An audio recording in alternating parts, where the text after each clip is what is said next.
Alle mie spalle lo vedete, il palazzetto dello sport Chione Arena, all'interno migliaia di persone arrivate da tutta Italia per il concorso per appena 70 posti da infermiere bandito dall'azienda Zero. Sono partito ieri alle 20 da Lecce, poi sono arrivato stamattina alle 8 qui a Padova, quindi è un viaggio della speranza.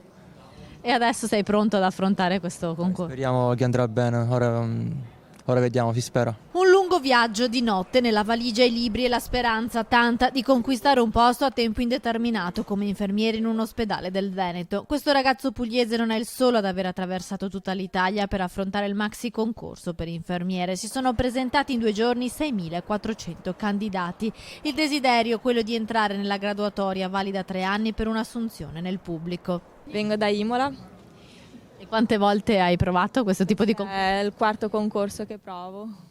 E speri allora di trasferirti in Veneto? Spero di trasferirmi a Padova. Da dove arrivi? Da Napoli. È il primo concorso, è la prima volta che tenti un concorso? No, è il 4º e il 5º. C'è tempo anche per un ripasso, si studia fino all'ultimo minuto prima di entrare, un caffè e poi si è pronti per le prove, 2 test a risposta multipla. C'è anche chi arriva per sostenere un familiare. In realtà non sono un'infermiera, quindi è mia sorella. Tu stai aspettando allora? Esatto, sì, lei sta sostenendo adesso il test. Noi arriviamo dalla Sicilia.